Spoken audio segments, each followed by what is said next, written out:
ഈശോ മിശിഹായ്ക്ക് സ്തുതിയായിരിക്കട്ടെ. പ്രിയമുള്ളവരെ, ഞാൻ ഈ പറയുന്ന വചനം നിങ്ങളുടെ പേര് ചേർത്ത് വായിച്ചു നോക്കുകയാണെങ്കിൽ വലിയ അത്ഭുതം നിങ്ങളുടെ ജീവിതത്തിൽ, നിങ്ങളുടെ ജോലി മേഖലയിൽ, നിങ്ങളുടെ രോഗാവസ്ഥയിൽ ഒക്കെ സംഭവിക്കുന്ന കാണാൻ സാധിക്കും. അപ്പോൾ എൻ്റെ പേര് ഇമ്മാനുവൽ എന്നാണ്. ഒരു 8 വചനമുണ്ട്.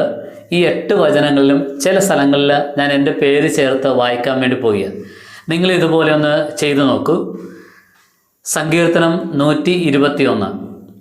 പർവ്വതങ്ങളിലേക്ക് ഇമ്മാനുവൽ കണ്ണുകൾ ഉയർത്തുന്നു. ഇമ്മാനുവലിന് സഹായം എവിടെ നിന്ന് വരും? ഇമ്മാനുവലിന് സഹായം കർത്താവിൽ നിന്ന് വരുന്നു. ആകാശവും ഭൂമിയും സൃഷ്ടിച്ച കർത്താവിൽ നിന്ന്. ഇമ്മാനുവലിൻ്റെ കാൽ വഴുതാൻ അവിടുന്ന് സമ്മതിക്കുകയില്ല. ഇമ്മാനുവലിനെ കാക്കുന്നവൻ ഉറക്കം തൂങ്ങുകയില്ല.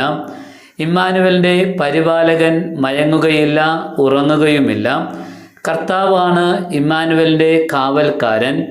ഇമ്മാനുവലിന് തണലേകാൻ അവിടുന്ന് ഇമ്മാനുവലിൻ്റെ വലതുഭാഗത്തുണ്ട്. പകൽ സൂര്യനോ രാത്രി ചന്ദ്രനോ ഇമ്മാനുവലിനെ ഉപദ്രവിക്കുകയില്ല. സകല തിന്മകളിൽ നിന്ന് കർത്താവ് ഇമ്മാനുവലിനെ കാത്തുകൊള്ളും.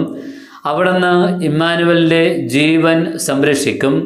കർത്താവ് ഇമ്മാനുവലിൻ്റെ വ്യാപാരങ്ങളെ എന്നും എന്നേക്കും കാത്തുകൊള്ളും. ആമേൻ.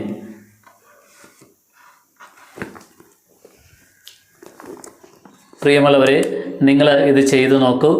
നിങ്ങളുടെ എല്ലാ മേഖലയിലും, സമസ്ത മേഖലയിലും, ഏത് പ്രതിസന്ധിയിലും, ഏത് പരാജയ ഭീതിയിലും, ഏത് രോഗ അവസ്ഥകളിലും അവിടെയൊക്കെ കർത്താവ് അത്ഭുതം പ്രവർത്തിക്കും. നമ്മുടെ രോഗത്തെയും നമ്മുടെ ജീവനെയും കർത്താവ് കാത്തുകൊള്ളും. ആമേൻ.